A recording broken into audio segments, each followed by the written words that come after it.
E é uma coisa que eu preciso que vocês compreendam. O que é vestíbulo? Vestíbulo é essa região. Vocês estão observando, conseguindo ver aqui?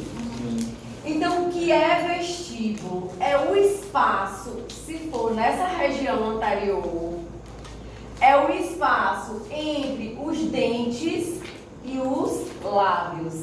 Então, o lábio ele não é colado nos dentes. Existe um espaço entre esse lábio e os dentes. E essa região a gente vai chamar de vestíbulo. A mesma coisa na parede lateral, né? Entre a sua bochechinha e seus dentes, existe um espaço. Esse espaço a gente vai chamar de vestíbulo, certo?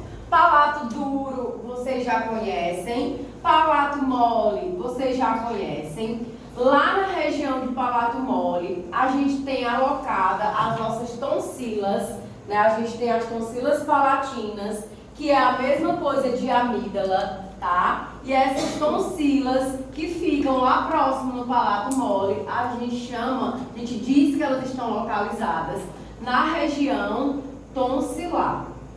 Outra coisa que é importante vocês já começarem a saber, eu já falei, mas para a gente repetir, né? Essa região da boca, né, onde fica a língua, a gente chama de soalho bucal ou assoalho bucal, tá? A língua, a região onde a gente escova, a gente chama de dorso da língua. E a parte de baixo da língua, a gente vai chamar de ventre da língua, certo?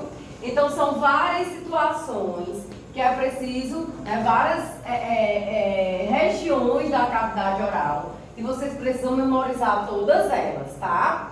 A língua, a lateral da língua, a gente chama de borda, certo? Então, tanto de um lado direito quanto esquerdo, né, a lateral da língua, você vai chamar de borda.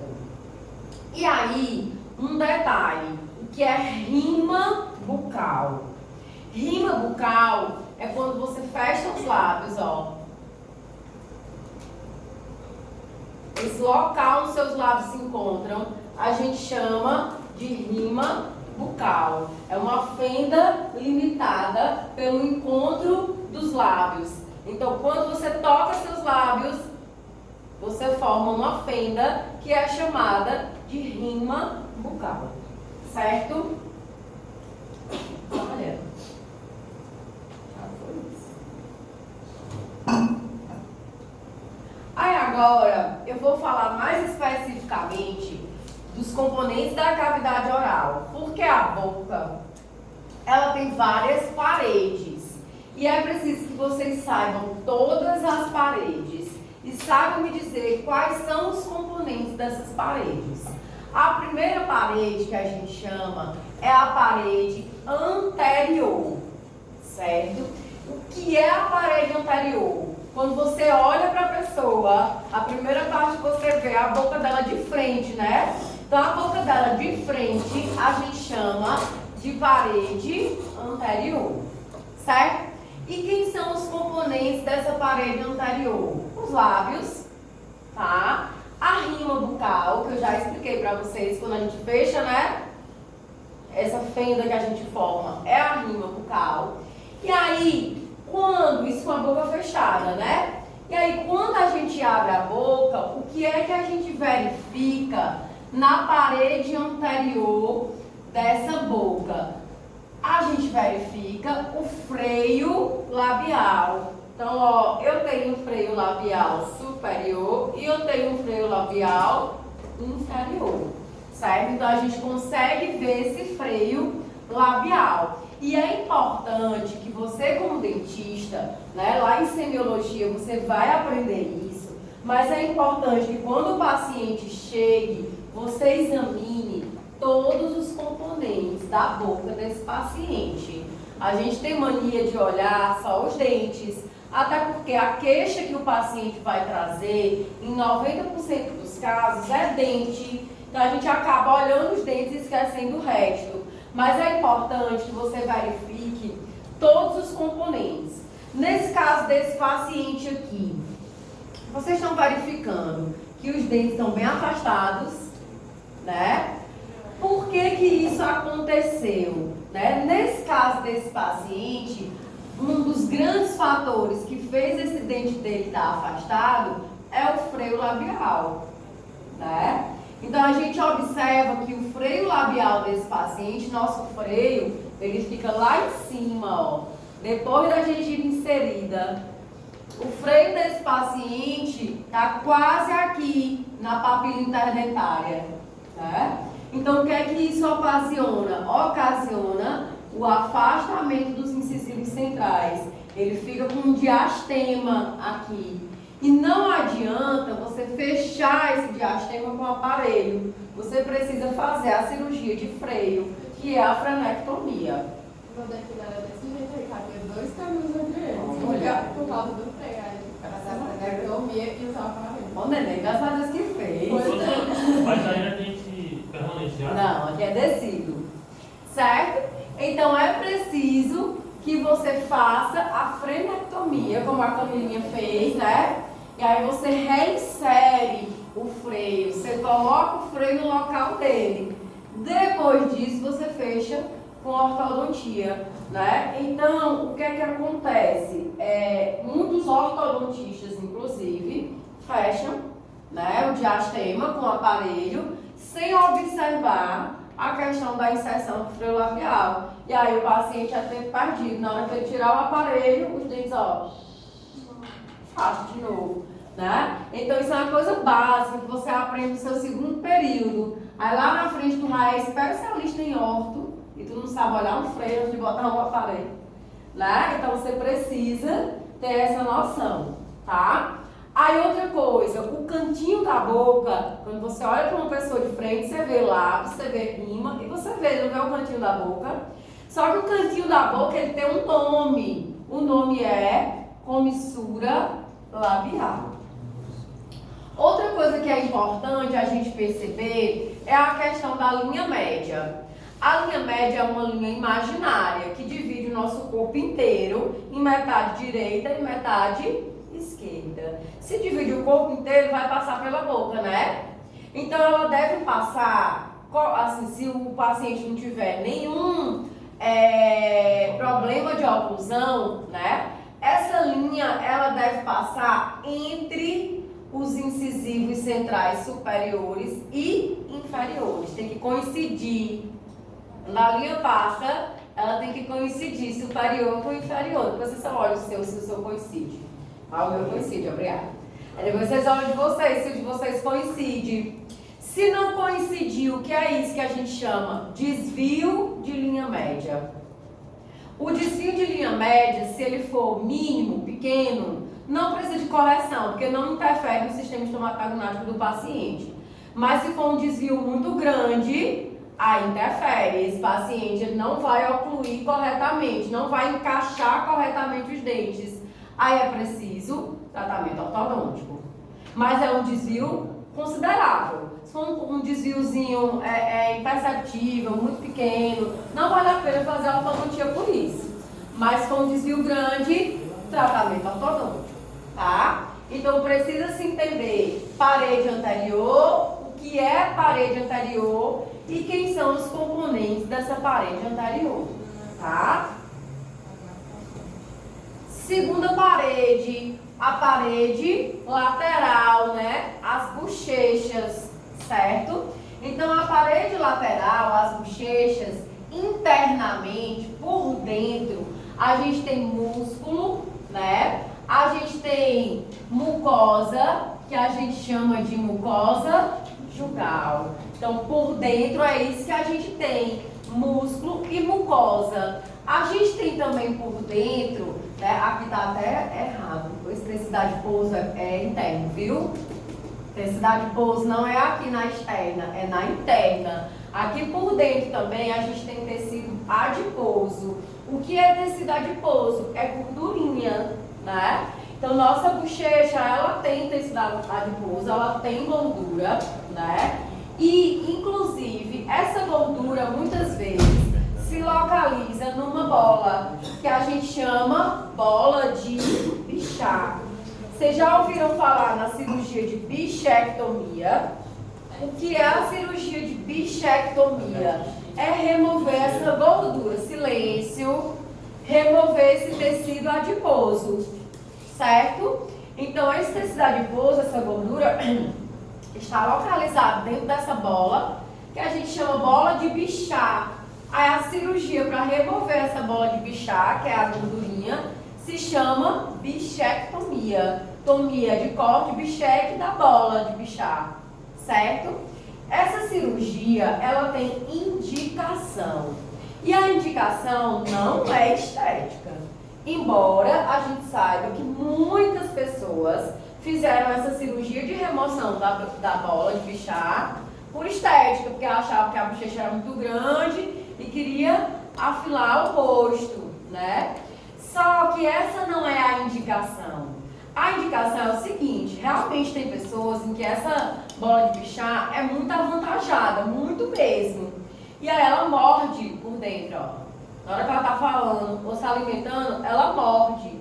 Aí isso é uma indicação para fazer a bichectomia, porque realmente está avantajado. E esse trauma, esse mordiscar, se for constante, pode inclusive desenvolver uma lesão cancerígena. Traumas constantes podem estimular aquela região a uma multiplicação celular desordenada e isso vier a se transformar no câncer oral. Então isso é uma indicação para fazer a cirurgia de bichectomia. E não por brincadeira, não, eu acho que eu tenho uma bochecha muito grande, vou tirar. Né? Então muitas pessoas fizeram isso, inclusive pessoas sem indicação. Por quê? Porque o ser humano, ele é abestalhado, ele vê as pessoas fazendo as coisas e quer fazer também. Não sei que diabo é isso. Uma vontade de fazer, nem precisa. Mas viu o fulaninho fazer, eita, né? Então uma pessoa fez, e aí as blogueirinhas seguiram, né, o passo, tudinho, uma atrás da outra, bichectomia, bichectomia. E aí todo mundo quis fazer bichectomia, virou uma coisa assim, ai meu Deus, se a pessoa tiver um tiquinho de bochecha, eita, eu tenho que fazer. Aí o que é que acontece? Muita cirurgia sem indicação, a bola de Bichat, ela sustenta o rosto.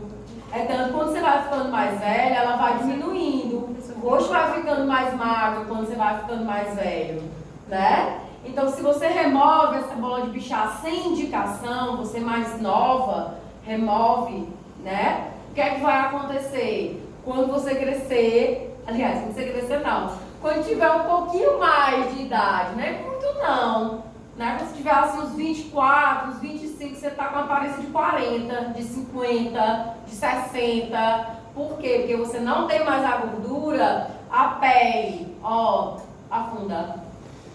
Então você fica com a aparência cadavérica. Você já viu aquela Yasmin Brunet, como é que ela tá? Ela tá parecendo um esqueleto, assim, o rosto, né? Porque, ó, ela nega até a morte que ela fez bichectomia. Mas é impossível você ter emagrecido e ter ficado daquela forma. Principalmente ela, que já foi modelo, já foi super magra, né? E ela nunca teve aquilo ali. Então, provavelmente, ela teve algum problema de imagem. E aí alguém deu a brilhante sugestão, né? As bochechas, bora fazer bichectomia. Então você fica com a aparência cadavérica, né? Então não é para fazer por indicação estética. Ô professora, mas eu quero muito. Não indico, certo? Por quê? Porque ela dá sustentação do seu rosto. Você envelhece, as bochechas desaparecem. Eu não sei se vocês viram uma entrevista, um dia desse que eu vi aquela Fernanda Torres, que é a atriz. Aí uma pessoa perguntou assim, o que é que você tem saudade quando você era nova? Ela disse, das minhas bochechas. Né? Porque quando você envelhece, as bochechas, ó, vão sumindo. Isso é uma característica do envelhecimento. Então, se você remove, você vai envelhecer mais rápido. Então, só é para remover bola de Bichat se você tiver indicação. E qual é a indicação? Ó, morde por dentro, certo? Porque isso é trauma, aí sim tem que remover. Outra coisa que a gente tem do lado de fora, a gente tem pele, né? A pele, ela tem folículo piloso, que é onde está pelo. As mulheres e os homens, as meninas é mais discreto, né? Os pelinhos do rosto, mas existem pelos no rosto, tá? Glândulas sebáceas, que são glândulas que produzem o sebo, né? O óleo da pele, tá? as glândulas sudoríparas que produzem suor, né? Então aqui por fora, na parede lateral, a gente vai ter pelo, né? Vai ter o folículo piloso, as glândulas sebáceas que produzem o óleo da pele. Esse óleo produzido ele tem a função de proteção mesmo, tá? E de hidratação, certo? E as glândulas sudoríparas, né? Que vão produzir o suor. No rosto tem pouca, não tem muita glândula sudorípara, a gente não sua muito pelo rosto, né? Mas na testa, mas na bochecha não é muito, né? A gente sua mais na testa. Mas essas glândulas sudoríparas que produzem o suor têm a intenção de controlar a temperatura corporal, certo? Então você sua para controlar essa temperatura do corpo. Quando seu corpo está quente, você começa a suar para controlar essa temperatura. Outra coisa, por dentro, né, eu disse para vocês que é mucosa jugal. Aí eu não sei, mas eu acho que eu já comentei aqui na turma de vocês, que foi acho na aula passada, na altura, só que de micro, né? Do seu segundo molar superior, você vai contar até chegar no seu segundo molar superior e vai olhar a sua mucosa jugal. Vai ter uma aberturinha. Essa abertura, né, eu botei só aqui, ó, segundo molar superior. É para eu lembrar de dizer que nessa região, né, na região segundo molar superior, a gente vai ter uma aberturinha. Essa abertura é a abertura da glândula salivar, da parótida. Eu tenho um parótida de um lado e eu tenho um parótida do outro, né, para ao lado, óteo de ouvido. Então é aqui, ó, que a parótida está. E aí aqui nessa região de parótida, ela abre para dentro da boca, né, um ducto que fica mais ou menos na região do segundo molar superior, que é para jorrar essa saliva na boca. Porque não adianta eu produzir se eu não jogar dentro da boca, né? Então vai abrir nesse ducto na região de segundo molar superior. Outra parede agora. Deixa eu voltar isso aqui. Outra parede, agora a parede superior, né? A parede superior, ela se divide em duas partes. Parede superior anterior, que é onde eu tenho o palato duro. Vocês já sabem essa parte do palato duro. Vocês já sabem que atrás dos incisivos centrais a gente tem a papila incisiva, que ela cobre o forame incisivo, né? Vocês já sabem que a gente tem a ráfia palatina aqui no meio. Vocês já sabem que a gente tem as pregas palatinas. Então isso aqui não é novidade para vocês, né? Vocês sabem que aqui a gente tem ossos, né? A gente tem o processo palatino da maxila e o palatino. A gente já sabe disso aí. E essa região a gente sabe também que ela é rica em vasos e nervos, não é? Nas palatino maior, né? A gente sabe que tem aqui. Então tudo isso vocês já sabem, né? Só não sabiam ainda que essa região é a parte superior da cavidade oral e essa parte onde, né, fica o palato duro, eu digo que é a região anterior da parte superior da cavidade oral. É aqui só para destacar mais, né?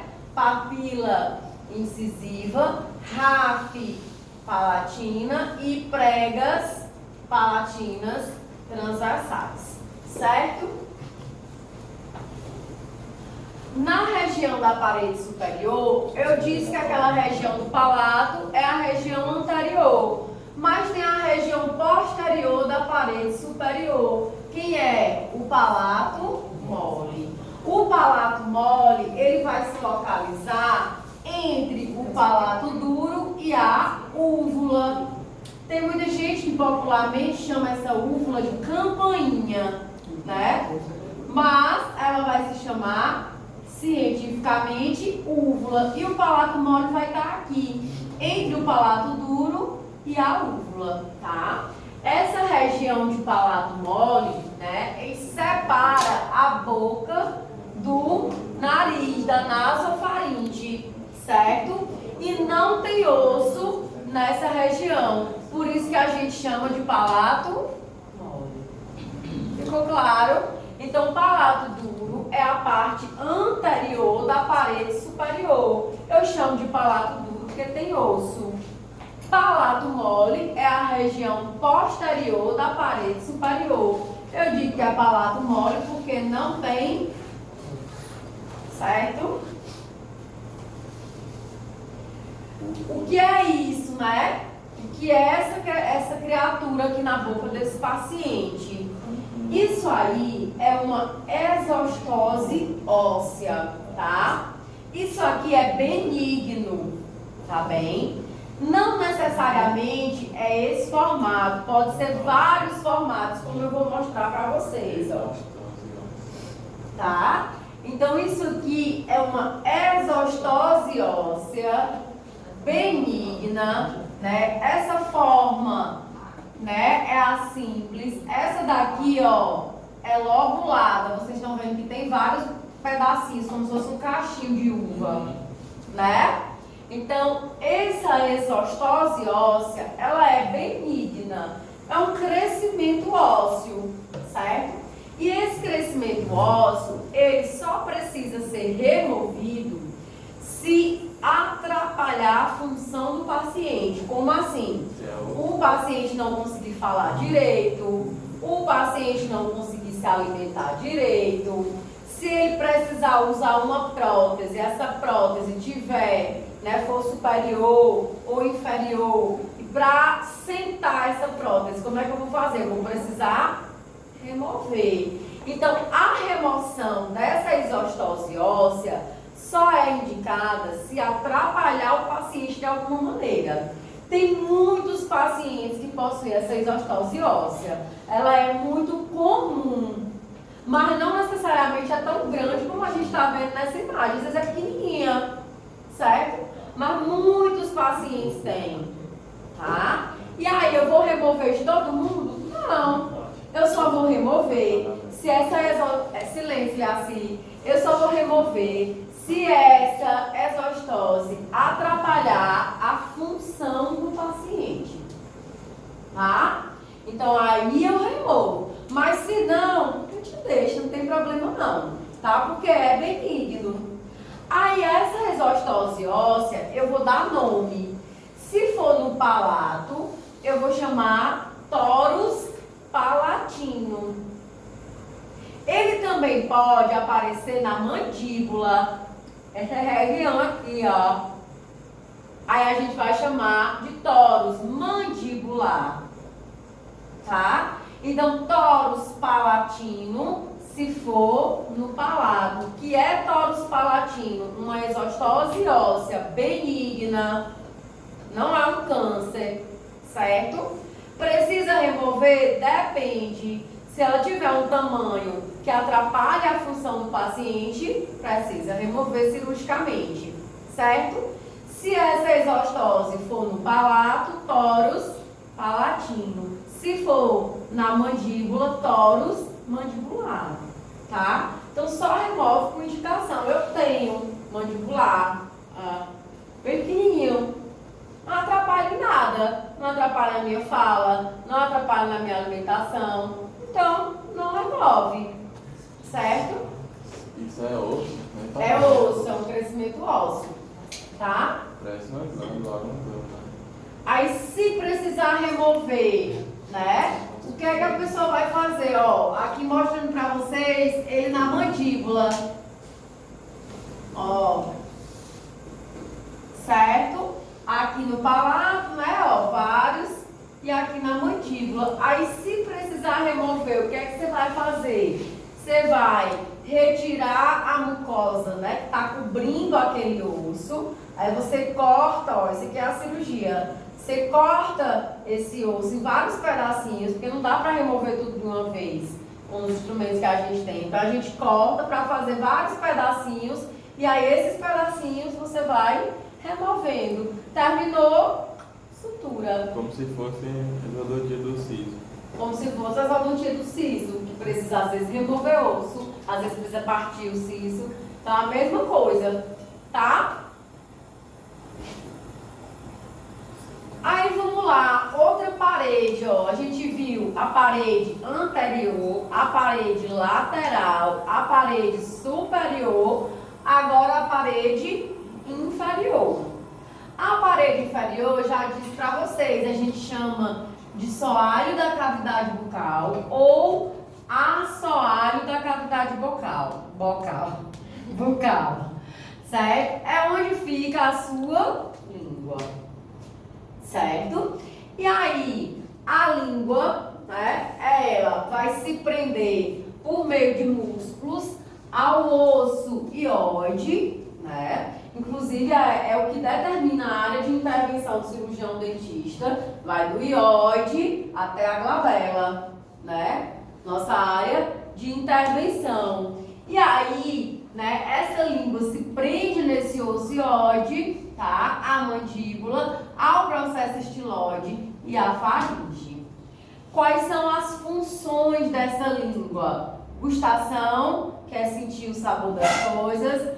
Mastigação, a língua ajuda sim na mastigação, é ela que vai direcionando o alimento para você mastigar. Se não tiver essa língua, a gente tem que ficar, balançando a cabeça, jogando o alimento para cima dos dentes. Mas tem a língua, ela vai empurrando, tá? Fonação, a língua ajuda você a pronunciar as palavras, tá? Sucção, ajuda você a sugar e também a engolir, deglutição. Então, a língua realiza todas essas funções. E as partes dela, a gente já conversou. A gente tem a parte de cima, onde a gente escova, que a gente chama de dorso.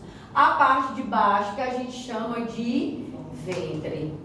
Nessa região do ventre, quando a gente levanta a língua, a gente vê essa estrutura que se chama freio lingual. A gente tinha visto o freio labial e a gente tinha visto a importância da inserção desse freio. Do mesmo jeito que a gente tem o freio no lábio, a gente tem na língua, tá? E às vezes também é preciso fazer a cirurgia de frenectomia. Falar nisso, eu fiquei de perguntar um negócio. Agora eu me lembrei. A mãe que me pediu uma indicação do lugar para fazer a cirurgia de freio lá em Teresina. Eu lembrei agora, mulher. Já perguntar. Né? Então, às vezes é preciso fazer essa cirurgia. Do mesmo jeito que você faz aqui, se chama frenectomia, aqui também vai ser chamada de frenectomia.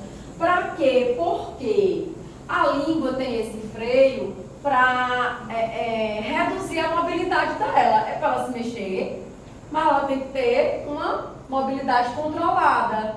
Então, esse freio é para isso, para a gente ter uma mobilidade controlada, assim como do lado, para a gente conseguir mover, mas ter uma mobilidade controlada.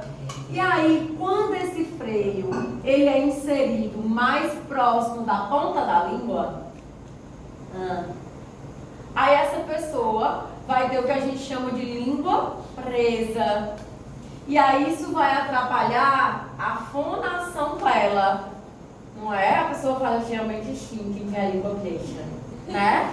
Aí tem que fazer a cirurgia de frenectomia. Essa cirurgia faz ainda bebê.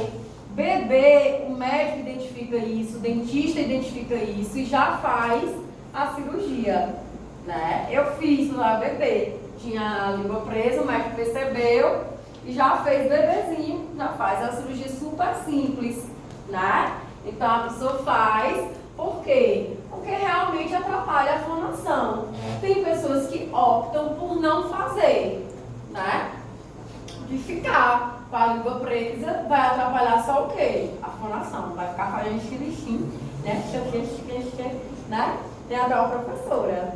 Conheço uma professora que ela fala bem assim, que ela tem a língua presa e ela é dentista. Eu fiquei já chamada, né? Ela assinou de nós para vestir assim, dia todinho, Deus me livre, né? Então a pessoa faz essa cirurgia para correção, tá? Aí, o que mais que a gente ainda tem na boca?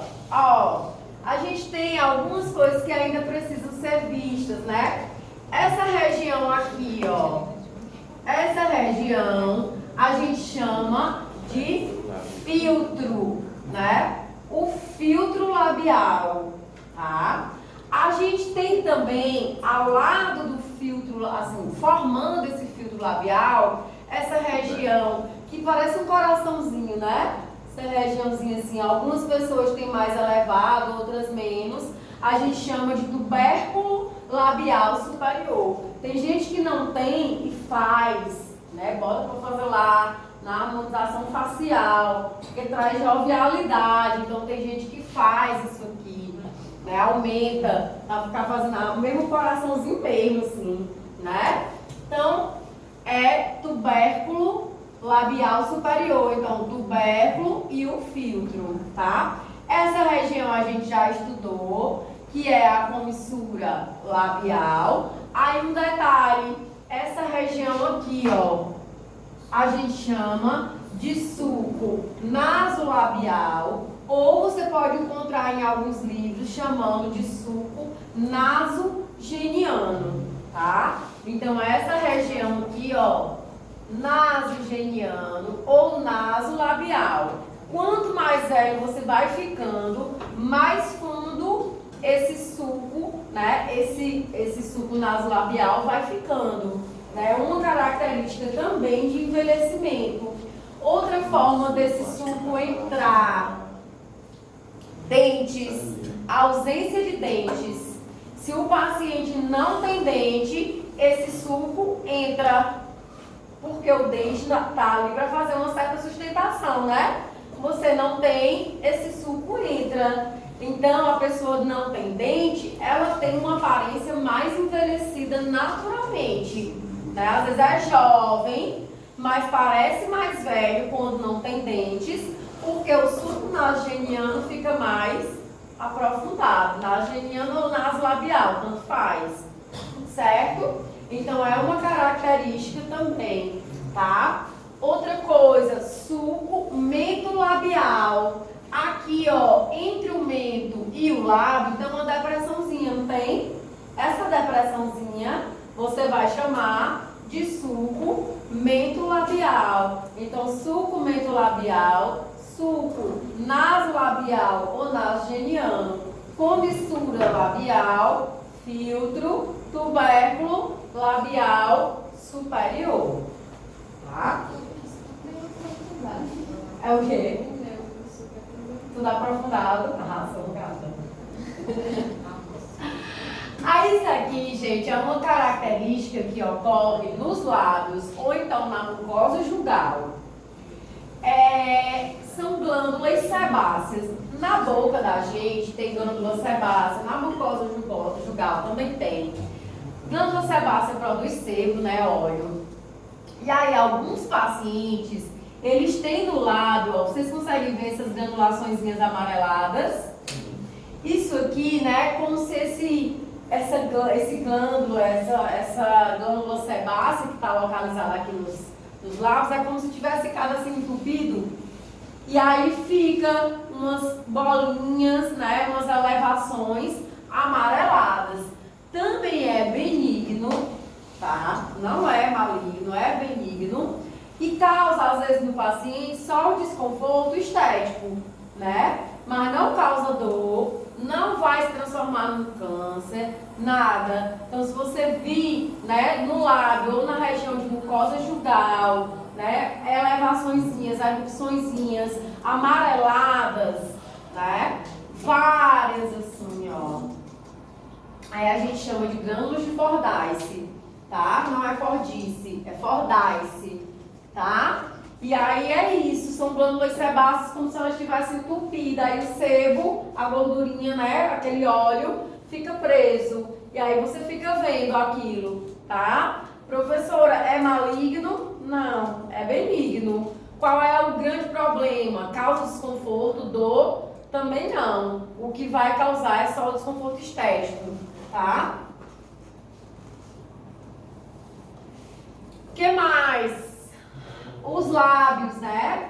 Os lábios a gente tem uma região que a gente chama de borda aderente e uma parte que a gente chama de zona vermelha do lábio. Qual é a borda aderente do lábio? É a parte do lábio onde fica a pele, essa região aqui, ó, ao redor, né? Então essa região onde tem pele, tem um pouquinho de pelo, né? Tem glândulas. Então essa região ao redor a gente vai chamar de borda aderente. E a zona vermelha do lábio é essa região que é rosinha ou vermelha, né? E é a transição entre a pele e a mucosa. Então, ó, aqui dentro eu tenho mucosa. Aqui eu tenho borda aderente, pele. Aí no meio eu tenho a zona vermelha do lábio, onde a gente passa batom, tá? Se bem que a gente passa também na borda aderente. As blogueiras passam até aqui. Né? Vai ficar com a bocona. Então, zona vermelha e zona borda aderente, tá? Aqui nessa região é só para eu mostrar para vocês que isso aqui, ó, é mucosa, tá? Ó, eu tenho o lábio, aí aqui por fora eu vou ter a zona aderente, né? Lábio, zona vermelha e aqui, ó, mucosa, certo? Então isso aqui é mostrando a mucosa e essa mucosa, ela é ricamente vascularizada. Tá? Que mais? Só pra gente lembrar que nessa região que vai envolver, né, boca, a gente tem vários músculos, lembra? Que vão envolver ali a boca, tem o orbicular da boca, a gente tem o risório, até mesmo o platisma. Ele ajuda em abertura de boca. A gente tem o zigomático maior, menor. A gente tem vários músculos ao redor da boca que fazem ela movimentar e fazer as nossas expressões faciais, né? Só para vocês lembrarem disso. E aí aqui, ó, o que é que a gente tem? O que é isso aqui? O que é que vocês acham esse amarelo? Quem falou parótida? Parótida, aí ele falou. Então isso aqui é a glândula parótida. Isso aqui, que músculo é? Temporal. Temporal. Que músculo é esse aqui, ó? Acho que é o Masseter. Masseter, né? Aí a gente tem aqui, que músculo é esse? Ó. Ó a largura desse músculo. Bucinador, né? Aqui. Orbicular da boca, muito bem, certo? Então são músculos que fazem a gente movimentar, né? Aí aqui, ó, vocês viram a parótida, voltando, né? A parótida, ela tem de um lado e ela tem do outro. E aqui, só para vocês verem que na altura do segundo molar, o que é que a gente tem? A papila parotídea, que ela vai ficar em cima do ducto parotídeo, que é onde vai jogar essa saliva dentro da sua, tá? Então fica mais ou menos, ó, na região de segundo molar superior, tá? Então quando a gente olha no espelho, a gente consegue ver isso aqui, ó, a papila parotídea. Você consegue até sentir, passar na língua, né? Aqui vocês já sabem, já estão cansados de saber, né? Papila incisiva, rafo palatina, pregas palatinas transversais, úvula. Todo mundo já sabe. Aqui só mostrando para vocês, ó, úvula, né? Essa úvula, vocês estão observando que ela se divide em duas. Tem paciente que tem uma úvula assim, que a gente chama de bífida. Porque esse paciente tem, né, geralmente a característica de síndrome.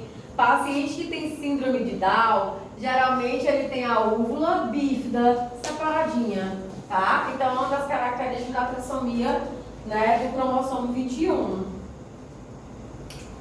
Aí aqui, né, o que é que a gente tem? A gente tem a úvula e próximo a essa úvula a gente vai ter dois arcos.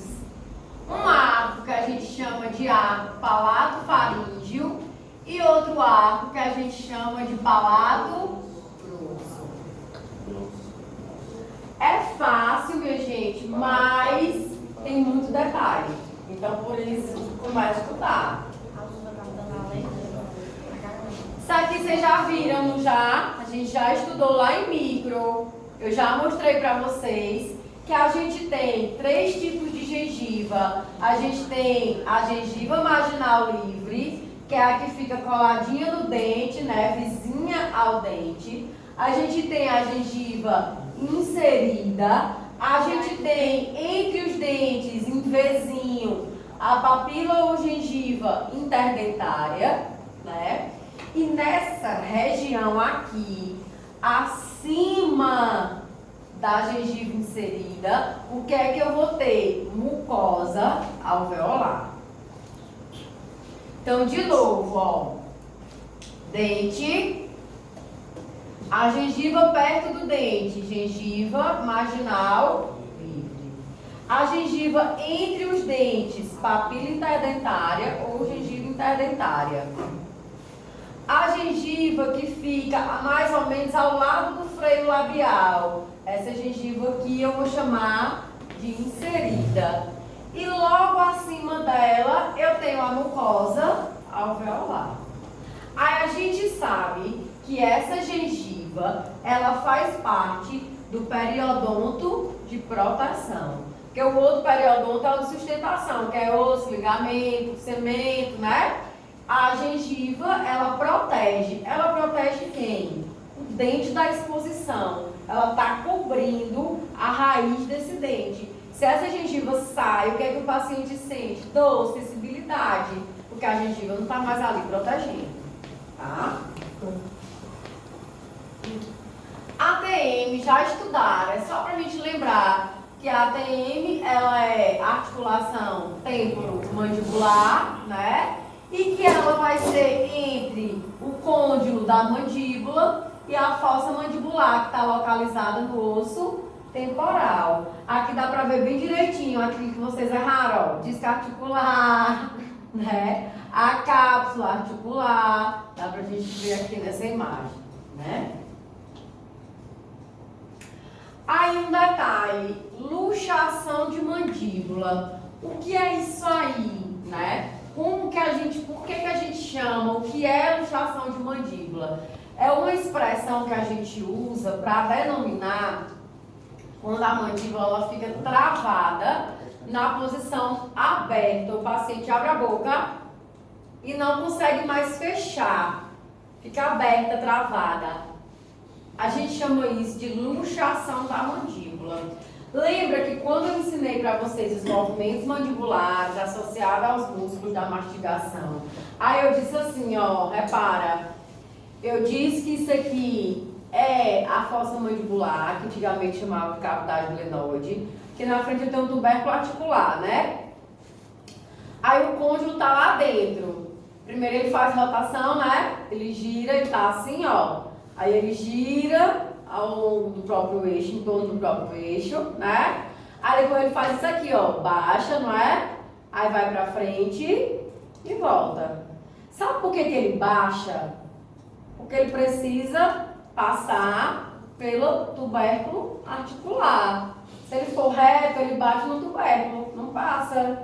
Então ele precisa baixar do tubérculo para poder passar. Depois ele volta e sobe. Aí o que é que acontece quando o paciente ele tem a luxação? Ele vai abrir e aí quando ele vai, na hora de voltar ele fica travado no tubérculo. Aí não volta. E aí o paciente fica com a boca aberta, né? E aí a gente chama isso de luxação da mandíbula. Se ocorrer com frequência essa luxação, é preciso buscar a causa e resolver. Caso aconteça esporadicamente, o cirurgião dentista vai só colocar no lugar. E como coloca no lugar? É só você raciocinar. Veja, tá aqui, ó. Aí girou, desceu, foi.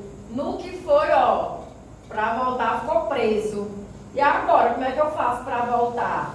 Eu preciso subir ou descer esse côndilo? Descer.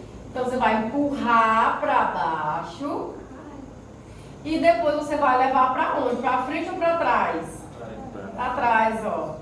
Levou pra trás e depois você baixa mais ou sobe? Sobe.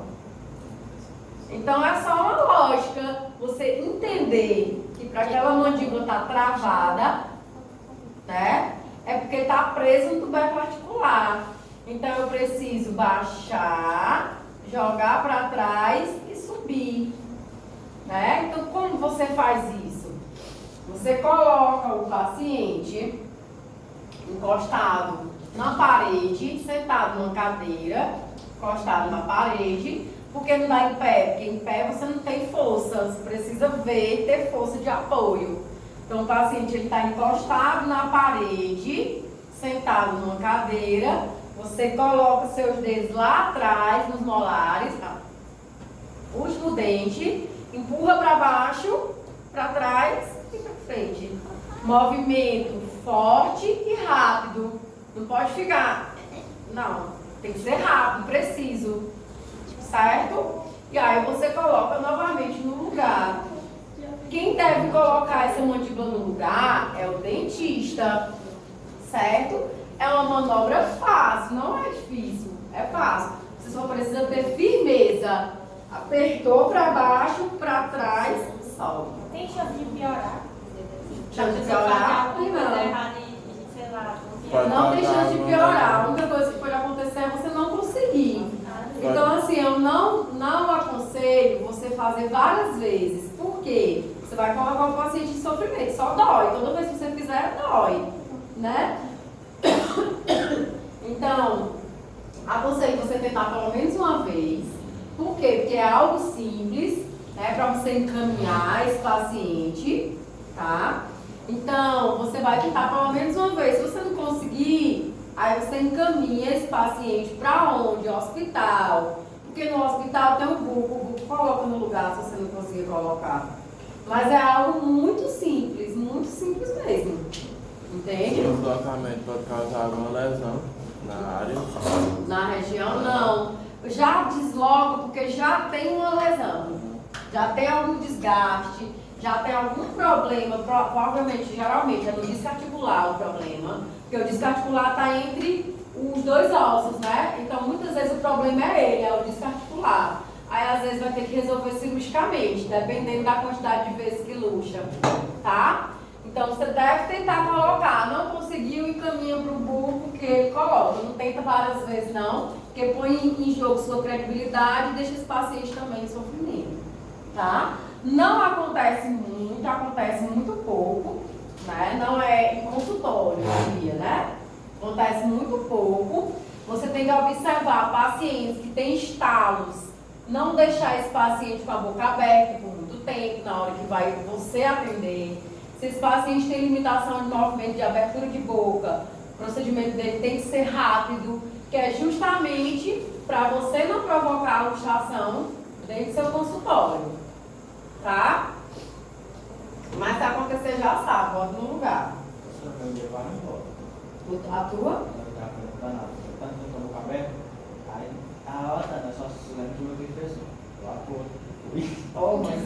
Mas foi sozinho?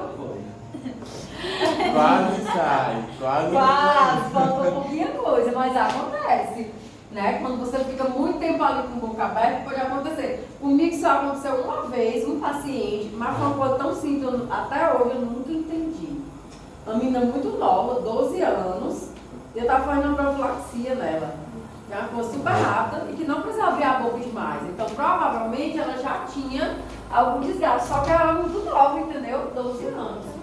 Aí, depois que eu terminei a profilaxia, eu pedi para ela cuspir. Aí ela cuspiu, aí ela assim, não fechei a boca não, isso daí, de brincadeira. Não, fechei não, eu digo, ô inferno. Ela vem na boca. Aí eu disse, vamos botar no lugar. E aí eu botei no lugar, foi só essa vez. É bem fácil, não é difícil. Né? Você lembra o que é que aconteceu, já sei, eu tenho que passar pelo tubérculo. Vai firme, precisa, confiando em Deus e em você. Rezando. Né? E coloca no lugar. Eu coloquei essa vez, não achei difícil de forma alguma, mas você tem que ter segurança. Se você for fazer, não vai não. Tem que ser realmente com segurança, achando que você sabe fazer aquilo ali que você já fez 1000 vezes. Porque sempre vai ter uma primeira vez na sua vida, de tudo. Algumas coisas, uma primeira vez vai ser aqui na faculdade, outras vai ser quando você estiver no consultório só. Aí você tem que tomar uma decisão e mostrar segurança. Aí lá e faz. Se não der certo, caminha. Entendeu? Mas pelo menos tenta. Aí graças a Deus deu certo, né? O dia lá que eu fiz, aí eu parecia que eu fazia isso todo dia. Na menina falando, eu disse. Aí eu disse assim pra ela, se acalme, isso aí é muito simples. Eu por dentro, Jesus, socorro. Será? Eu disse pra ela, não menina, isso aí é muito simples, tranquila. Tava com o pai dela, se acalme, todo mundo calmo. Todo mundo calmo, inclusive eu, se acalme. E aí eu parecia assim, bem, faço isso todo dia. Postei a mão na parede, fui lá, botei no lugar, quando terminou, só eu não disse que era simples, e por dentro, obrigado a Deus. Se acalma, família. Mas a gente tem que fazer, tem que ter segurança nas coisas que a gente sabe, né? Que a gente já aprendeu. Então aqui, o que mais? Né? Funções dos dentes agora, né? Agora estamos falando de dente. Dente tem função. Qual é a função? Várias. Primeiro, função principal, ativa, mastigação. Né? Então, os dentes, quando a gente está mastigando, a gente faz vários movimentos. Movimento de corte, que é a incisão, dilaceração, que é o movimento de rasgar os alimentos, e trituração, que é o movimento de amassar o alimento. Então, quando você mastiga, você está realizando esses 3 movimentos: corte, rasgar e triturar, amassar, tá? Os dentes servem também para estética, né? Obviamente, eu não preciso explicar para vocês isso, a gente sabe que o dente é responsável pela estética do paciente. Fonação também, não é só a língua que ajuda você a pronunciar as palavras, os dentes também. O paciente que ele é desdentado, ele pronuncia palavras de uma maneira diferente. É fácil você observar, inclusive em criança, quando cai os dentinhos, ela fica falando diferente, porque onde tem a ausência dentária, passa ar, passa vento. Então esse paciente ele vai falar de uma forma diferente, tá? Esses dentes, eles fazem oclusão. O que é isso? Eles encaixam. O dente superior encaixa no dente inferior. Então, isso é oclusão. Qual é a cor do dente? O dente, ele é branco amarelado. Isso é a cor do dente natural, do dente do adulto. É branco amarelado, assim, ó. Volta esse aqui. Não é branco assim, ó. Não existe, tá? Não existe esse dente branco. Mas eu tô num dilema imenso. Uma conhecida assim. É mais ou menos, nem é, eu não digo que é amiga, mas nem é colega, mais ou menos. Aí ontem ela postou um stories e ela botou uma lente. Diabo. Eu olhei para a lente olhando para mim. Eu não consigo nem prestar atenção no que ela tá falando. Só vejo a lente. Eu estou num dilema de dizer para ela, mulher, tire, bote outra. Não prestou. Ou se eu ficar calada, eu deixo. Ó, mulher, tá horrível. É seu amigo? Branco. É mais assim, nem é amiga, nem é colega, mas olha assim, no meio, o que é que eu faço? E diz assim, nada, deixa lá. Deixa pra lá. E aí, tá, 2 problemas que elas fizeram lá. A cor, branca demais, né? E a outra coisa, o encaixe, a oclusão, né? É preciso você respeitar o volume do dente. O dente, ó, ele tem que ficar no máximo na metade do lábio.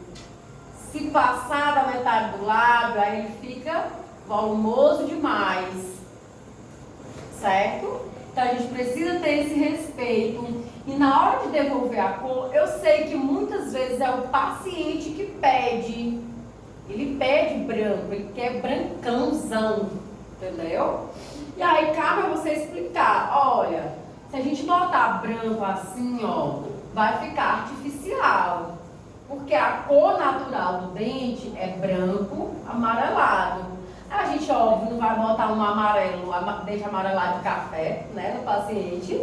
Mas também a gente conversa com ele para ver se a gente consegue fazer algo natural.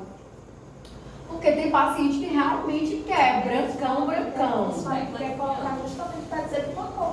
Tem paciente que ele quer que as pessoas saibam que ele fez aquele procedimento. Tem paciente que não, né? Que ele, Ave Maria, que a pessoa pensa assim, eu nasci assim. Mas tem paciente que não, que ele quer mesmo que a pessoa saiba o que ele fez, porque é um procedimento caro, né? Lente se transformou em algo, ostentação. Lente, para muitas pessoas, é ostentação. Fulano botou lente, tem dinheiro para botar lente, né? Então tem paciente que ele quer mesmo que a pessoa saiba.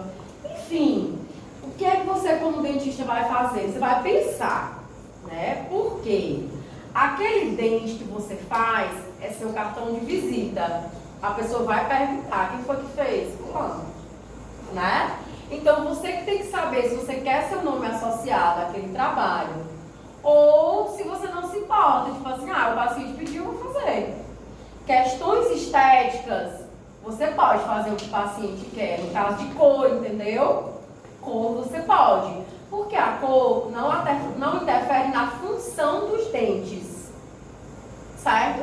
Então, se o paciente ele pediu branco dessa cor, você quiser fazer para ganhar aquele dinheiro lá, pode fazer, não tem problema. Porque não é algo que vai atrapalhar a saúde dele. Agora, se o paciente pedir assim, não, eu acho bonito aquele dente tudo reto, tudo quadradão. Aí você não pode fazer porque ele quer. Por quê? Porque isso vai atrapalhar a função. Os dentes, eles têm formatos diferentes. E esses formatos diferentes não é à toa, é porque cada dente tem uma função. E o formato dele vai dizer a função dele, certo? Então, o que é que eu estou querendo dizer com isso? Você tem um limite para dizer assim, eu fiz porque o paciente pediu. Fazer esteticamente, só que se for estética, exatamente. A estética é algo pessoal. Às vezes o que eu acho bonito, o paciente não acha. Então, você vai respeitar a estética dele, que ele achou interessante. Mas a função, aí é você quem tem que devolver. O paciente ele não pode interferir, tá? Então, dente é branco amarelado, dente de adulto, dente permanente, tá? O que acontece quando a gente tem ausências dentais? Quando a gente tem ausências dentais, a face envelhece, né? Tinha uns quadros antigamente na televisão, em programas de televisão, que era para transformar a pessoa. Não sei se ainda tem, mas tinha uns quadros de transformação, princesa, não sei o que. Aí a pessoa chegava toda lascada e saía toda bonita, né? Aí geralmente essas pessoas, elas não tinham dentes ou tinham alguns problemas, né, na cavidade oral. E aí quando fazia a reabilitação oral, essa pessoa automaticamente rejuvenescia bastante. Por quê? Porque a ausência dental, ela vai trazer envelhecimento, né? A pessoa vai ficar com a aparência de alguém senil, certo? Primeiro, se você está há muito tempo sem dentes, o osso reabsorve. Eu não sei se eu cheguei a dizer na sala de vocês, mas o processo alveolar, eu falei assim, quando eu estava dando aula de osso, o processo alveolar, que é onde os dentes estão inseridos, só existe se tiver dente. Se não tiver, esse osso é reabsorvido. E aí esse paciente começa a ficar com a aparência mais velha, o mento, né? Começa a ficar mais para frente, pronunciado. O sulco nasolabial, o nasogeniano, afunda, né? Esse nariz do paciente, a pontinha, cai. Entendeu? Então, todas essas características são de pessoas idosas. A bruxa, né? Aquela figura da bruxa que a gente tem, como é que ela é? É um mento pronunciado e a ponta do nariz caída, né? Por isso que quando a pessoa tem desgastes dentais, ela começa a encurtar essa região da face, né? Porque o dente vai desgastando, você vai diminuindo, encurtando essa região da face. O mento começa a ficar pronunciado e a ponta do nariz cai. Aí por isso que a gente chama esse desgaste dental de bruxismo. bruxismo, porque a pessoa começa a ficar com a aparência de bruxa. A ponta do queixo para frente, a ponta do nariz caída, certo? É por isso que se chama bruxismo, porque a pessoa vai perdendo, né, dimensão vertical. E aí esse terço inferior da face vai encurtando. No que vai encurtando, isso acontece.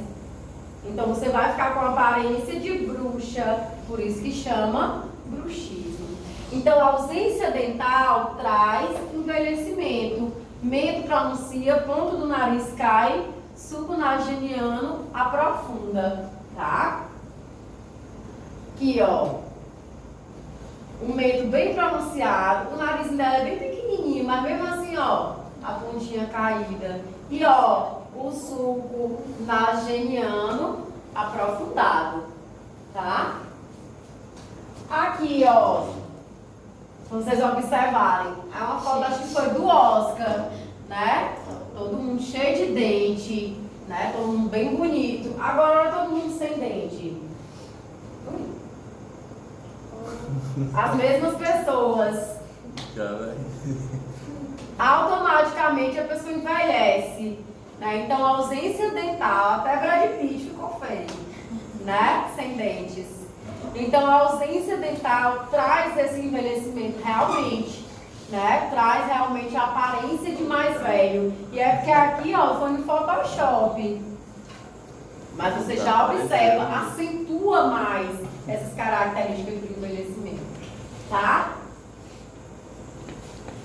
Dentes. Vamos lá, dentições.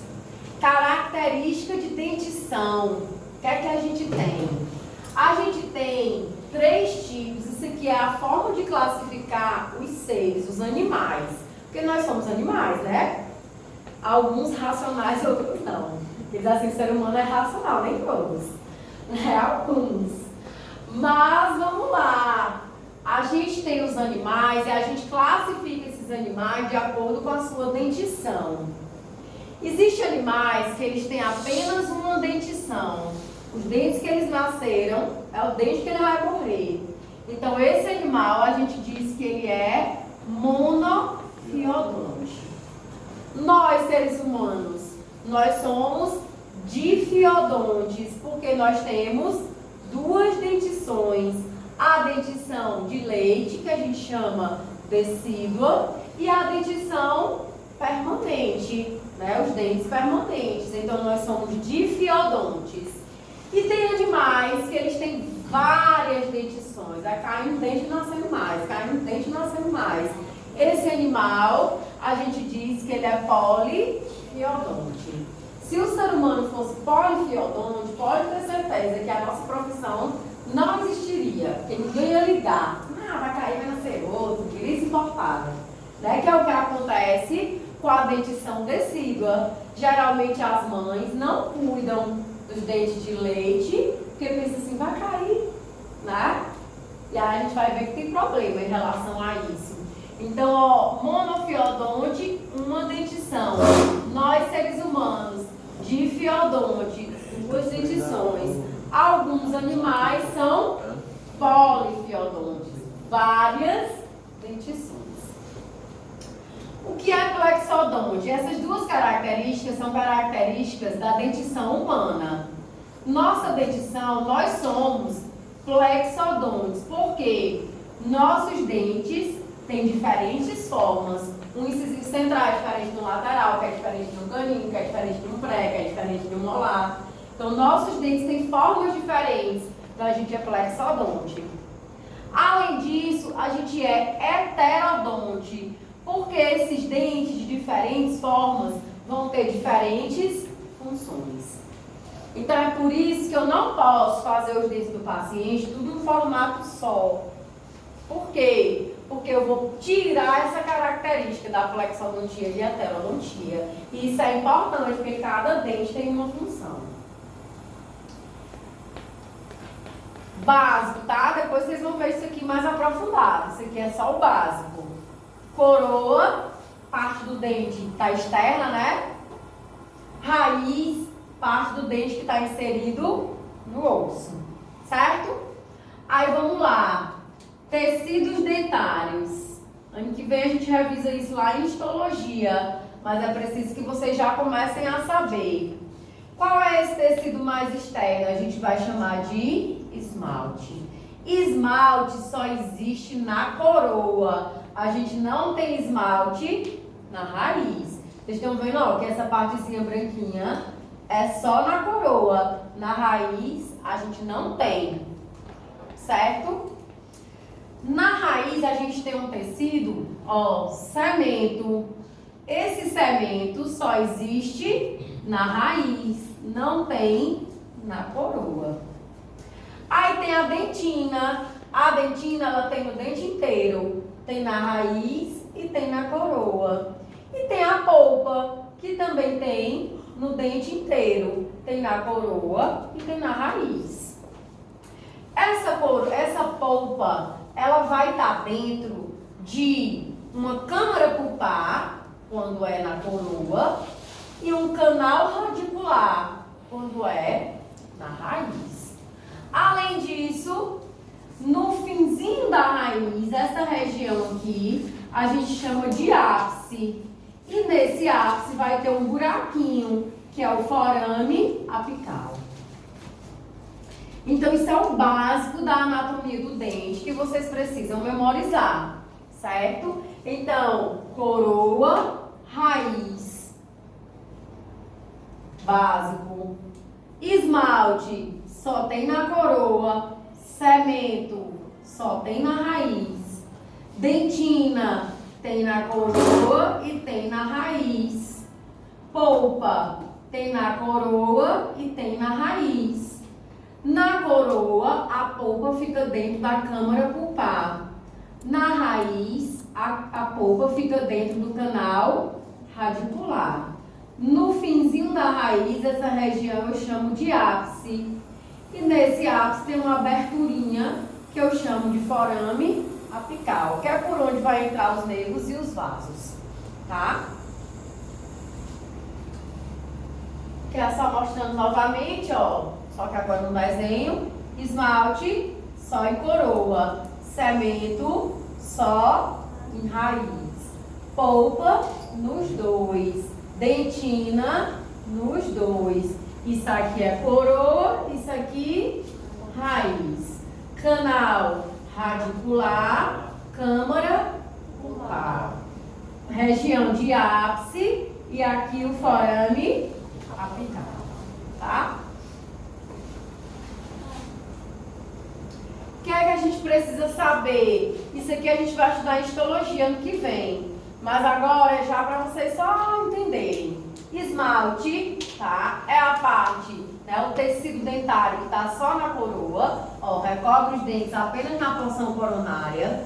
Ele é extremamente mineralizado, ele é puro mineral, ele é muito duro o esmalte. 97% de mineral. É o tecido mais rígido do corpo humano, inclusive mais rígido do que osso, certo? Ô professora, por que a gente consegue desgastar e quebrar, né, o esmalte? Porque a camada é fina. Se fosse uma camada grossa de esmalte, a gente não conseguiria quebrar. Mas é uma camada fininha, tá? E ele é translúcido. O que é algo translúcido? Translúcido é como se fosse um vidro fosco. Você vê ao redor dele, mas não vê nitidamente. Porque isso aqui é transparente, ó. Eu olho, eu vejo tudo do outro lado. Mas tem os vidros que eles são foscos, né? Esse vidro fosco a gente olha, a gente vê lá do outro lado, mas não vê tudo. É assim o esmalte, é translúcido, tá? Além do esmalte, a gente tem a dentina. A dentina é o tecido que a gente diz que tem mais volume no órgão dental. Por quê? Esmalte eu só tenho na coroa, cemento eu só tenho na raiz, mas dentina eu tenho no dente inteiro. Então, por isso que ele é o órgão, né? Aliás, é o tecido que tem mais volume no dente, tá? A dentina é o que dá a cor ao seu dente. Porque o esmalte ele não é translúcido, então ele não dá a cor, né? A cor do seu dente vem da dentina, tá bem? E nessa dentina também tem túbulos dentinários. Vocês estão vendo, tipo assim, ó, uns tracinhos? Isso são túbulos dentinários. A sua dentina todinha é cheia desses túbulos.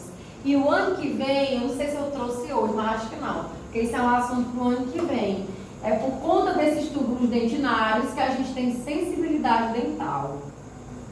Então a gente vai vencer, estudar isso no ano que vem, tá? Agora é só para vocês entenderem um pouquinho sobre isso. Polpa, região onde abriga os vasos e nervos, e ela produz, ela tem odontoblasto que produz dentina. Eu não sei se foi aqui na sala de vocês, mas eu lembro de ter falado já, eu acredito. Foi aqui sim, foi na aula passada, de micro, que eu disse assim, que a dentina, a polpa, quando ela é agredida, ela tenta se defender, né? E aí ela produz uma camadazinha de dentina. Por que que ela produz? Porque ela tem odontoblastos. Odontoblastos é uma célula que produz dentina. Então, quando ela é irritada, ela começa a produzir dentina para se proteger, para tentar se proteger, tá? Aqui é só para vocês verem a diferença de mineral. Ó, esmalte 96% de mineral, dentina 70%. Matéria orgânica, esmalte só 2%, dentina 17%. Esmalte 2% de água, dentina 13%. Então, isso aqui, ó, essa diferença na composição da dentina e do esmalte, isso vai influenciar, inclusive, na restauração que você faz. Então, lá em dentística, você vai entender que é muito mais fácil eu aderir um material restaurador em esmalte do que em dentina. Por quê? Porque dentina tem muita água. Esmalte não, ó. Certo? Então, lembrem sempre dessa composição, porque lá na frente vocês vão precisar. Importante, raízes. Todos os dentes têm a mesma quantidade de raiz? Certo? Nós temos dentes que são unirradiculares, é que tem apenas uma raiz. Certo? Quais são esses dentes? Incisivos centrais, laterais, caninos, segundo premolar superior e os premolares inferiores. Aqui no desenho, ó. Incisivo central, lateral, canino, segundo pré superior e os prés inferiores. Então, são dentes que têm apenas uma raiz, tá? Dentes que têm duas raízes birradiculares. Aí a gente tem, ó, primeiro pré superior e quem mais? Os molares inferiores, ó, duas. Certo? E dente trirradicular ou multirradicular, quem são? Os molares superiores. Então, é preciso que você saiba, essa informação é importante, tanto quando você vai fazer tratamento endodôntico, você precisa saber quantos canais, pelo menos, você tem que tratar, né? E quando você vai fazer cirurgia, principalmente quando você trabalha em posto de saúde. Quando você trabalha em posto de saúde, infelizmente, a gente não conta com raio-x. E aí, você vai fazer um canal no postinho? Não, é por isso, inclusive, que não faz. Porque não tem raio-x. E também porque não é um serviço, né? O canal não é um serviço de atenção básica, é de atenção secundária. Mas você vai fazer uma extração, é um terceiro molar. Você tem que saber que são 3 raízes, né? Tirou uma, falta mais 2. Tirou 2, ainda tem outra, pode procurar. Certo? As inferiores. São 2. São 2 raízes. São 2. Não tem a possibilidade de ser 3. Não. Se houver, caso muito raro, paciente que tem uma anomalia, mas 99% vão ser 2 raízes. 3 raízes só são os superiores. Só os molares superiores, tá? E às vezes o terceiro molar superior, as 3 raízes estão fundidas assim, então as 3 juntas. São bonitos. É bem fácil de tirar, porque as 3 estão juntas assim, aí você puxa, tá? Então, é muito importante você saber essa quantidade de raízes. uma raiz central, lateral, canino, segundo pré, superior. Esse segundo pré superior pega muita gente, porque você fica assim, esse segundo pré são duas raízes, mas se for o segundo superior, é só uma, tá? Birradicular, aí vai ser o, né, que tem duas raízes, o primeiro pré superior, os outros molares inferiores. Então tem que lembrar muito disso. O único pré-molar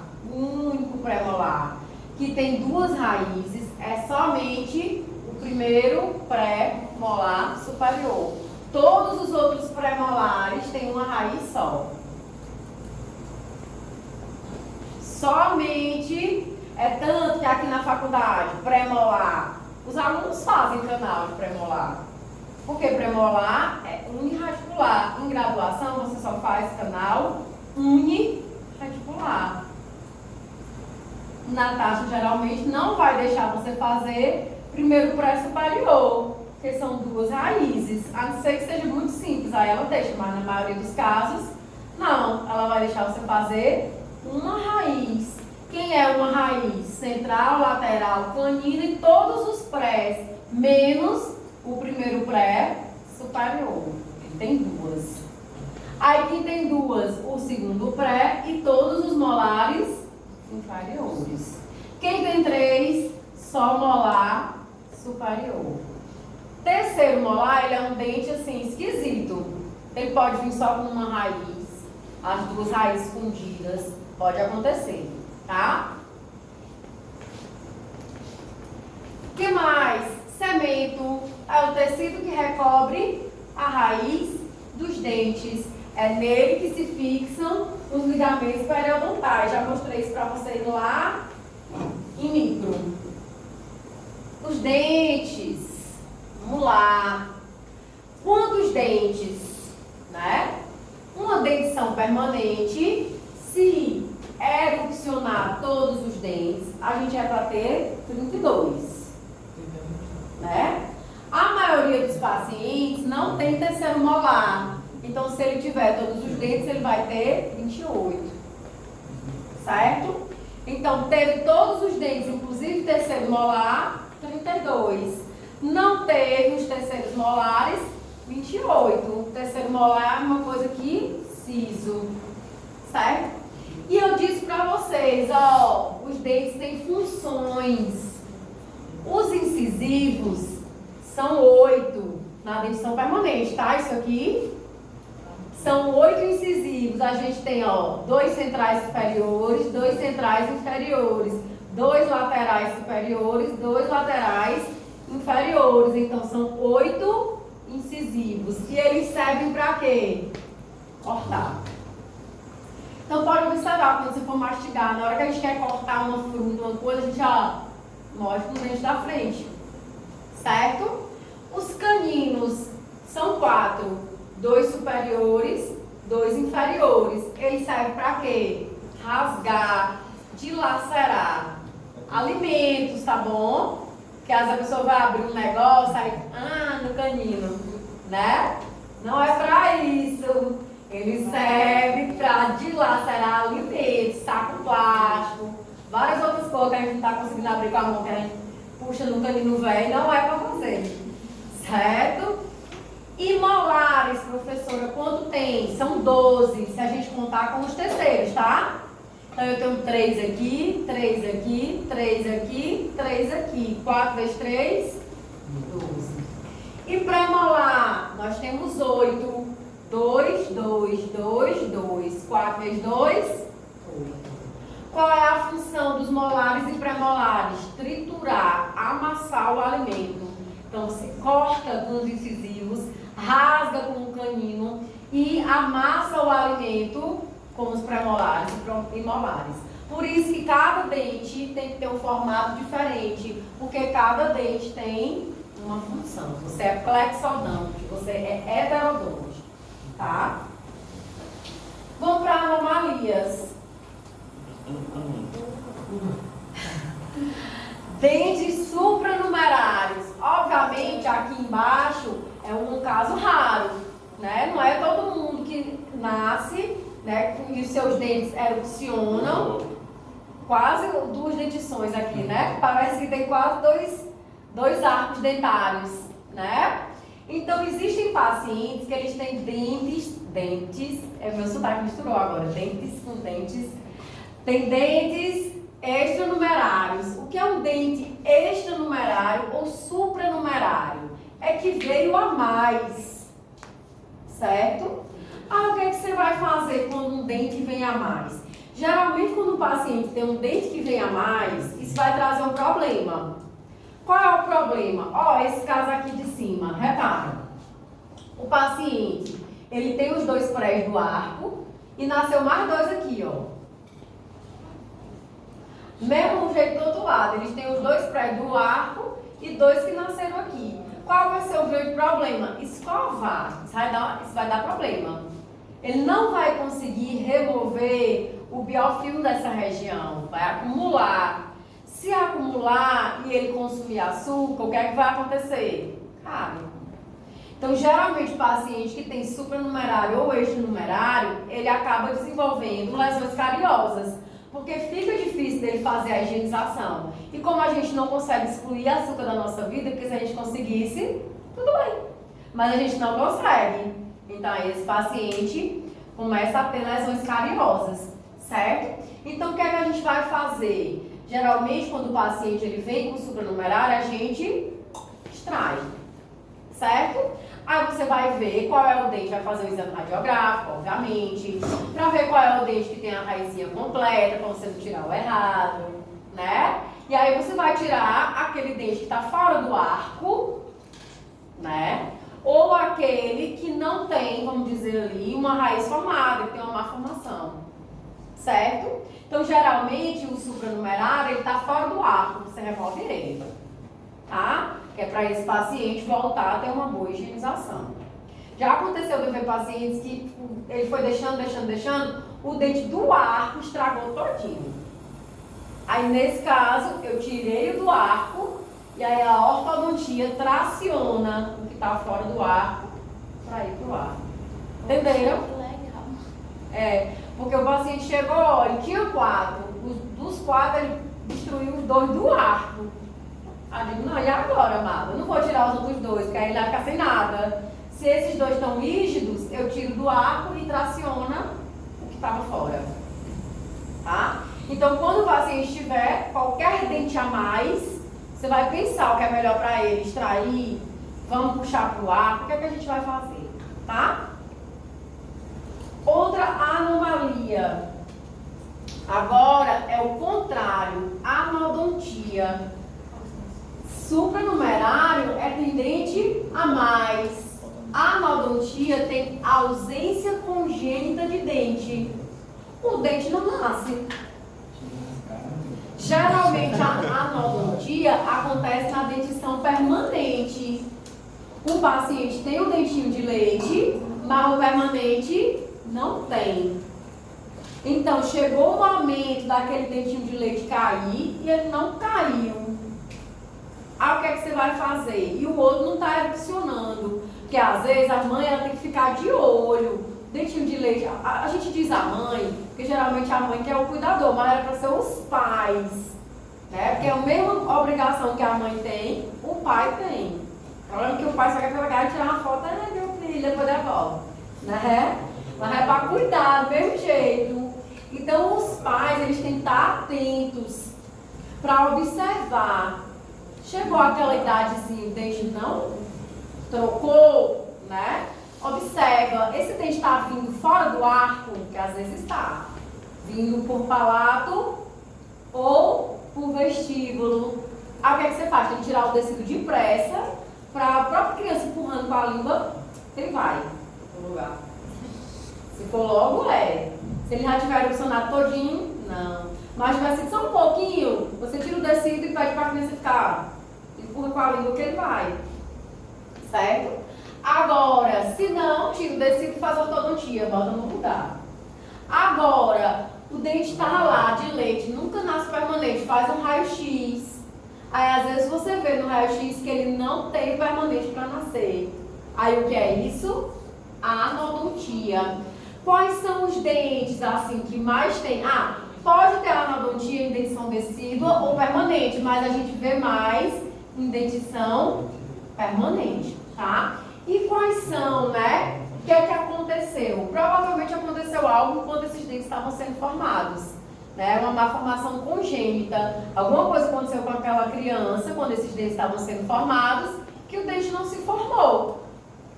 E quais são os dentes, né, que mais tem, assim, anodontia? Terceiro molar, tem muita gente que não tem, né?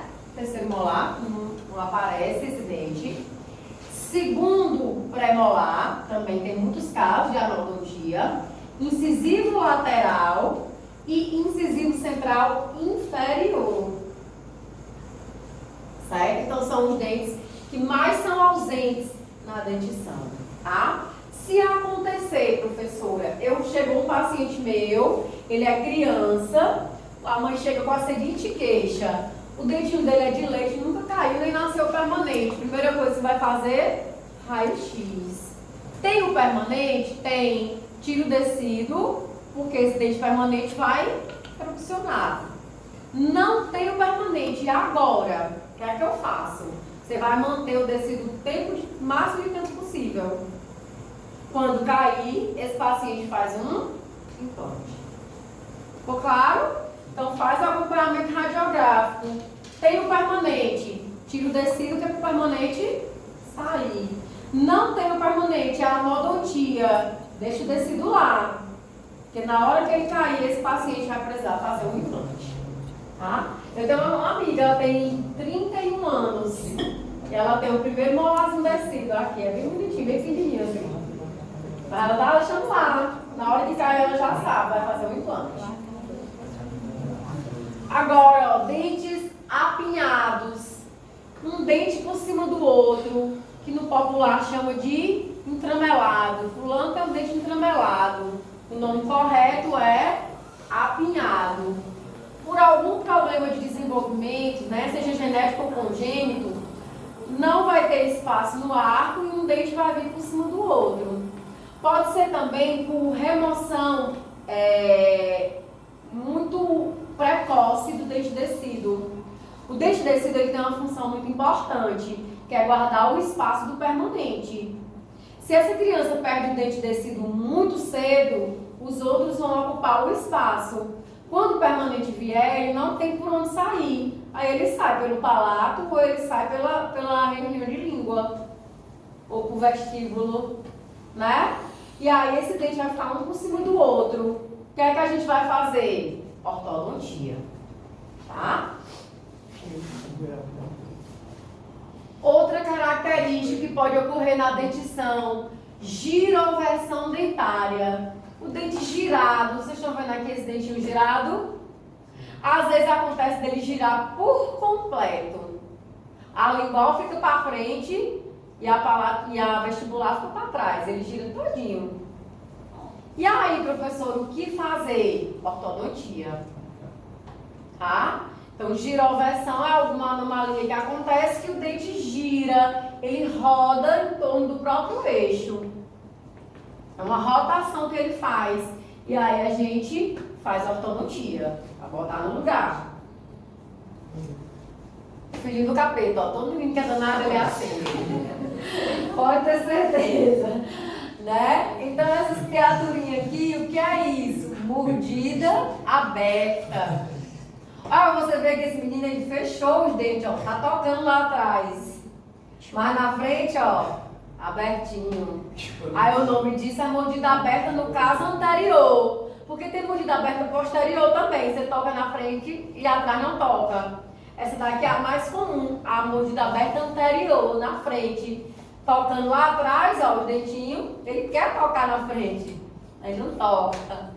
Aí isso aqui, 90% dos casos, é chupeta e dedo. 90% dos casos. Mas existem pequenos casos que é genético. São poucos os casos. A maioria é chupeta e dedo. Por isso que a gente tem que orientar os cuidadores. O ato de sugar, né, de fazer sucção de dedo ou de chupeta, ocorre, né, muitas vezes. A mãe quando é chupeta, o pai, né, o cuidador, entrega a chupeta para a criança para se acalmar, né, enfim, porque tá chorando, fica agoniado e dá. Não julgo, né, deve ser uma loucura, o menino chorando no teu pé do ouvido. Toma, menino, pelo amor de Deus, fica calado, 2 segundos e dá a chupeta. Ok. Só que quando essa criança começar a entender, ela ali entender, quando é bebê, você vai falar e ela não compreende. Então não tem como dizer, ô meu amor, mamãe vai tirar a chupeta. A criança vai dizer assim, oi? Né? Não compreende. Mas quando a criança já compreende, você precisa retirar o hábito. Tirar essa chupeta. Porque senão acontece isso aqui. Tem solução? Tem. Ortodontia. Resolve. Professora, no meu caso, eu compreendi até demais. Minha mãe botava pimenta, eu ia lá no filtro, lavava e jogava na calcinha. Aí ela disse, meu Deus, por que essa menina... Eu tô botando pimenta e ela tá com a chupeta na boca. Aí quando for um dia, ela disse que só veio na pontinha do pé, lá no filtro, lavando e enxugando na calcinha. Ei, Camila, mas que era ruim. Ela botava café, tudo. Agora o cão. Eu não digo que menina assim é tudo ruim, tudo danado, certo? Então, ó, aqui depois que se instalar a má oclusão, aí só ortodontia. Se a criança for pequenininha, coloca um aparelhozinho móvel que a gente chama de ortopedia funcional e rapidinho fecha essa mordida. Se já for adulta, aí ortodontia fixa, tá? O que mais, crianças? Que horas são? 11 horas. Vale, hoje foi coisa, não foi? Foi. Não vai dar bom, pastor. Vou dizer só esses aqui, aí a gente termina. Deixa a próxima pergunta, né? Não sobra nada mais, né? Tô brincando. É só pra gente adiantar um pouco, porque eu quero especificar bastante detalhe dos dentes pra vocês. Que é pra quando vocês chegarem ano que vem em estudo de oclusão ser mais fácil, tá? Inclusive, na semana que vem já é pra vocês trazerem a boquinha de gesso. Eu trouxe hoje. Ótimo, vamos precisar. Oxi, professora. Quem trouxe hoje, perfeito. Quem não trouxe, já traz semana que vem, Mas tá? não dizer para eu trouxe pelo filho. Aí, olha só. Dentições. A gente vai ter 2 dentições. A primeira se chama dentição decídua, que popularmente o povo diz que é dente de leite. Quando vai erupcionar, não é para dizer nascer, é para dizer erupcionar, tá? O dente erupcionou, certo? Quando que esse dente erupciona, o primeiro dentinho erupciona? Em torno dos 6 meses de idade. O que a gente diz em torno? Pode ser um pouquinho antes, pode ser um pouquinho depois. Tem criança 4 meses, o dentinho já erupcionou. Tem criança que está 8 meses, aí erupcionou, tá? Só é estranho, só assim, o menino tem 1 ano e não tem um dente. Estranho. A criança tem 1 mês e erupcionou um dente. É diferente também, certo? Tem crianças que já nascem com dente. É dente natal, né? Já nasceu com aquele dentinho. Pode acontecer, mas são exceções à regra. A maioria por volta dos 6 meses de idade. Qual é o primeiro dente? Ó, incisivo inferior. Certo? Então, os incisivos inferiores são os primeiros que vão erupcionar nessa época, mais ou menos, por volta de 6 meses. E aí, quando que essa dentição decídua está completa? Por volta dos 2 anos de idade, mais ou menos. 2, 3 anos de idade, os dentinhos já estão todos completos. Quantos são? São 20 dentes. Permanente eram 32, né? Se tiver os terceiros molares. Mas de leite, decíduo, só são 20. Por quê? Porque dente de leite, né, dentição decídua, não tem premolar e não tem terceiro molar. Então, quando eu tiro os 8 premolares mais os 4 terceiros molares, dão 12 dentes. 32 menos 12, 20. Então, a dentição decídua são 20 dentes. Nunca esqueça isso aqui. Não existe premolar em dente de leite. Só existe premolar, dente permanente. Tá? A cor, o dente da criança é bem mais branco do que o dente do adulto. tá? É um branco azulado. O do adulto é branco amarelado, tá? Os dentes da criança também, a maioria, eles não são todos juntinhos. Eles têm espaços. Por quê? Porque o dente permanente que vem é maior, né? Então eles deixam, fica um espaçozinho que a gente chama de orientação dos dentes permanentes, tá? Então a gente vai ter na dentição decídua 8 incisivos, 8 molares, 4 caninos. Professor, se a função deles é guardar o lugar do permanente, porque aqui não tem pré-molar também. Porque não tem? Veja, não vai ter esse pré-molar, por quê? Né? Os molares, eles não, os permanentes, tá? Eles não precisam de um dente antecessor. Esses aqui todos, eles estão guardando a vaga para alguém. Vai cair um incisivo central, descido, vai vir um permanente. Cai um lateral, vem um permanente. Cai um canino, vem um permanente. Agora, os molares descidos, que só são 2, quando eles caem, quem vem no lugar é pré-molar. Entendeu? Aí os molares permanentes, eles não têm antecessor. Eles vão nascer no final do arco. Professor, até porque é menor o arco, né, quando é criança. O arco da criança é menor. Esse afastamento um pouquinho dos dentes infantil pode ser por causa do nascimento ainda dos dentes que vão empurrar ou... Não, é o afastamento por causa do volume. Eu tenho um dentinho que é assim e depois vai vir um assim. Então eu tenho que deixar um espacinho para poder caber o permanente, tá? Aí vê o arquinho da criança é pequenininho, 20 dentes. A criança vai crescendo, o arco vai aumentando. Começa a trocar os dentes. No lugar do molar vem o pré-molar. E aí agora eu tenho espaço para vir outros dentes. Aí nascem os molares. Ficou claro?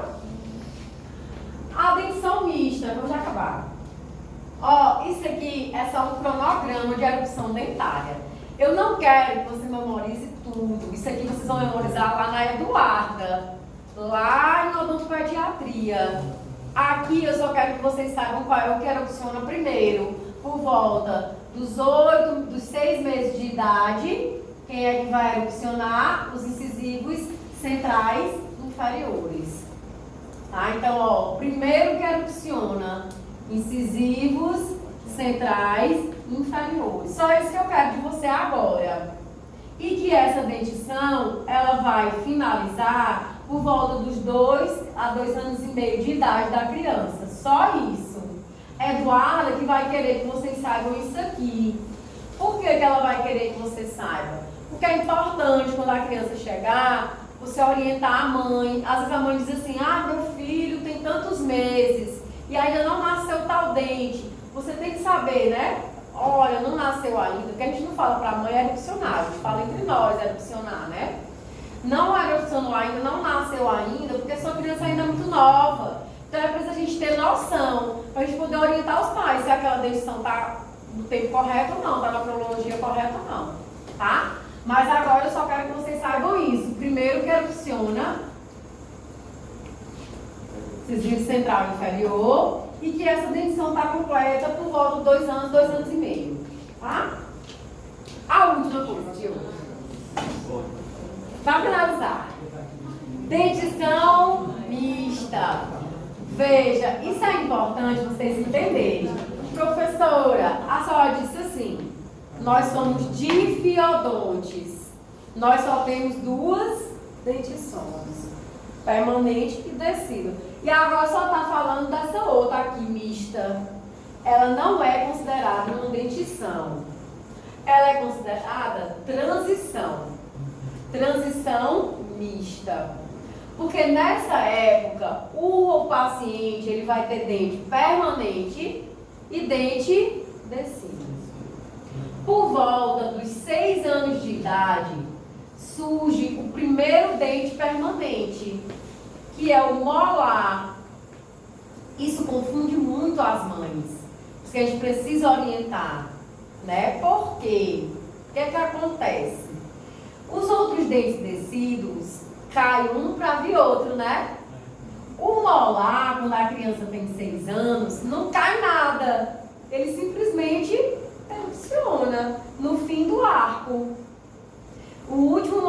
descido tá aqui, ó, aí o permanente, ó, começa a vir atrás. Então ele erupciona aqui por volta. Esse aqui, gente, é uma dentição mista, né? Uma transição mista. Esses dentes que estão erupcionados são os descidos. E esses que estão aqui, ó, são os permanentes que vão vir. Certo? Aí observe, ó, daqui pra cá eu tenho um dente erupcionado e tenho outros que vão vir, né? Agora daqui pra cá tem algum dente erupcionado? Não. Porque os molares, eles não têm antecessores descidos. Certo? Então, quando a criança tem 6 anos, erupciona esse molar aqui. Aí o que é que a mãe pensa? É de leite. Porque não caiu nada, para ele nascer, é de leite. Se ela é uma pessoa desleixada, o que é que ela faz? Ela não cuida. Porque ela pensa que é de leite, vai cair e vai vir outro. Aí ela chega para você, é muito comum, principalmente população mais carente, muito comum. Chega, ela diz assim, ó, o dente do meu filho tá com panelinha. Aí tu vai olhar, o dente está todo destruído. Aí você diz, ó, esse dente está realmente comprometido. Aqui ou vai ser um canal ou uma exodontia. Aí você pode tirar, é de leite? Não. É permanente. Não, mas não caiu.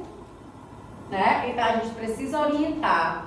Molares não têm antecessores descidos.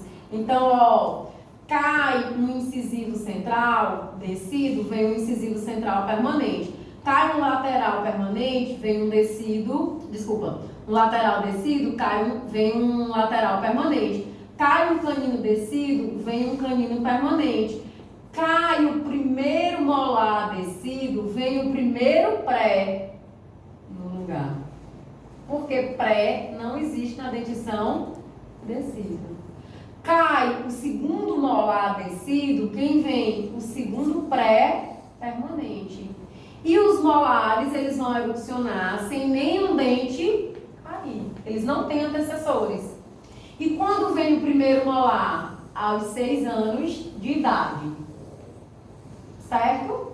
Então, quando a criança tem por volta de 6 anos, erupciona o primeiro molar permanente. Aí ela vai ter vários dentinhos de leite e vai ter dente permanente também. Aí a gente diz que ela está numa fase da transição mista.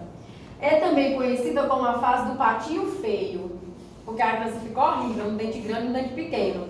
Porque o dente permanente é bem grande e o dente descido é pequenininho. Aí ela fica com os dentãozão e os dentãozinho, fica bem feiozinha, né? Então é a fase da transição mista, tá? Ó, quando cai um molar descido, quem vem no lugar? Um pré-molar permanente. Molar permanente, tem algum dente que cai para ele vir? Não, ele não tem antecessor descido. Ficou claro? Por hoje foi. Acabou-se. Semana que vem tem mais. Muito mais. Vem desses